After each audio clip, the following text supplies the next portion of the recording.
Boom! And we are back.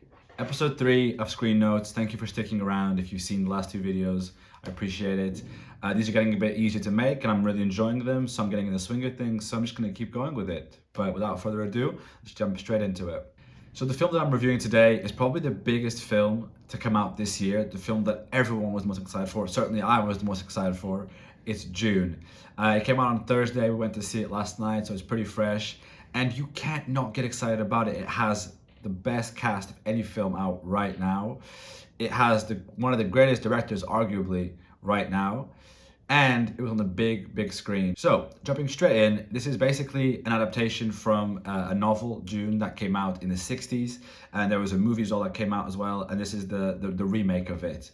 So, what it does is it follows Paul Atreides, the heir to House Atreides, who are basically taking over the stewardship of planet Arrakis from House Harkonnen, who have been sort of ruling over it for the past 80 years. What's so special about planet Arrakis is that basically it's a well for the most valuable asset in the whole galaxy, this drug spice, which basically allows people to travel faster than the speed of light. So it allows machines and vehicles in these other planets to travel at the speed of light, and so it allows for interstellar travel, for time travel in a way, and being able to harvest it makes the house that are currently ruling over it extremely wealthy. However, the main challenge around ruling planet Arrakis is that it's inhabited by the people of Fermin, the people of the desert who live amongst the spice, who live in the sand and the caves. And they've basically been attacked by these different houses for countless years and just suffering. And it's incredibly challenging because the people who've been living in these conditions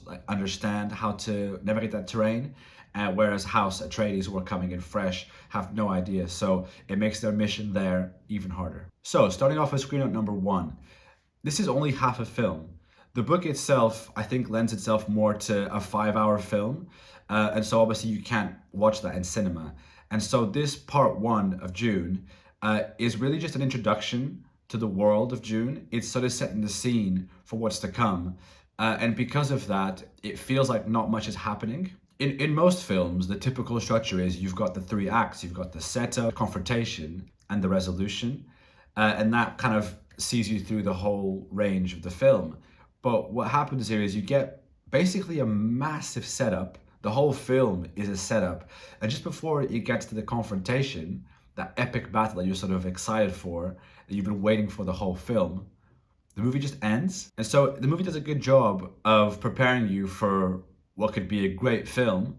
But if you're waiting for that epic battle to arrive, sadly, it will never come, at least in this part 1. Screen note number 2, this film has the cast of dreams, like you cannot deny it. Like anything that has Timothée Chalamet and Zendaya in right now is gonna be a huge film. But then you add to that Aquaman, Jason Momoa, Thanos, Josh Brolin, Raul Silva, Javier Bardem from Skyfall, and most important of it all, you've got Rebecca Ferguson, which is that never enough lady from Greatest Showman. But unfortunately, with such a great cast, they actually don't appear that much.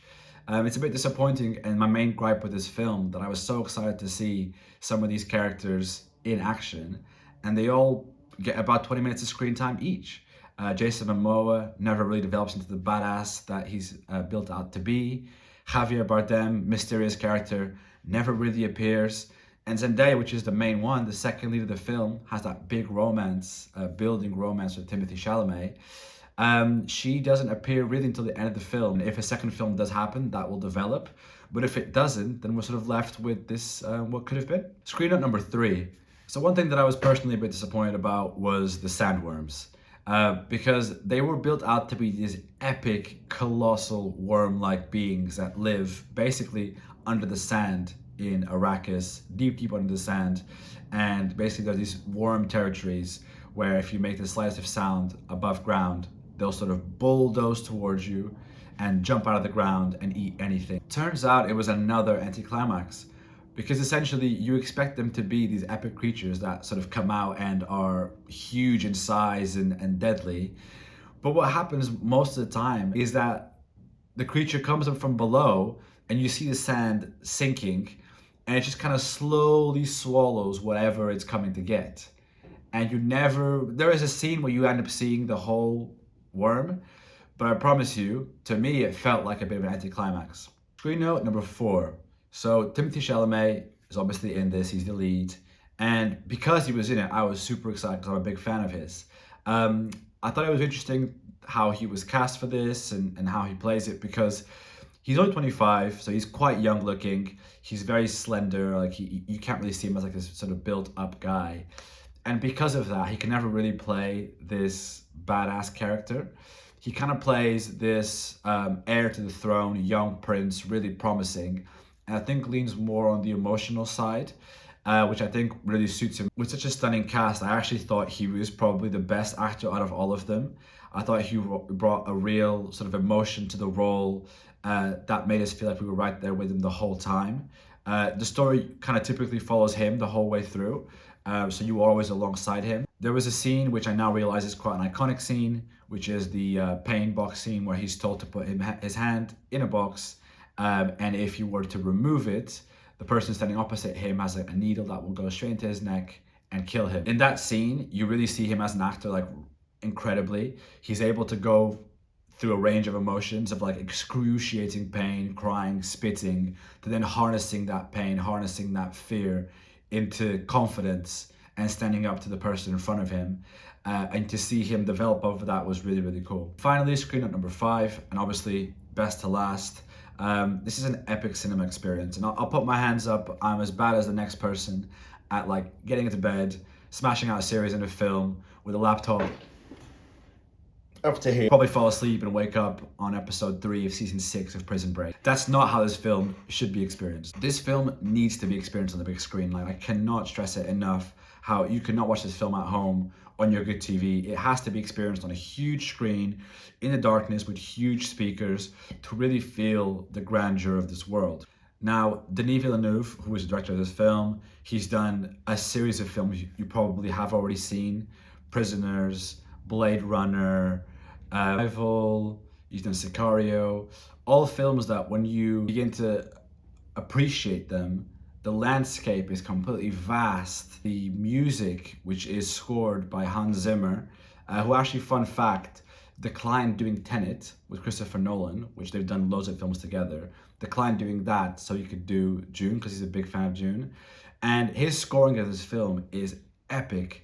Okay, and you can't experience that watching it at home on your small speakers. Do yourself a favor and buy a ticket, watch it in the cinema, and you won't regret it. And that is it, guys. So that's my 5 screen notes. My rating of this film, I'm giving it a 7 out of 10. So it's a good film, but obviously I've had my gripes with it. I'm giving it a 7 out of 10 based on it being part 1, okay?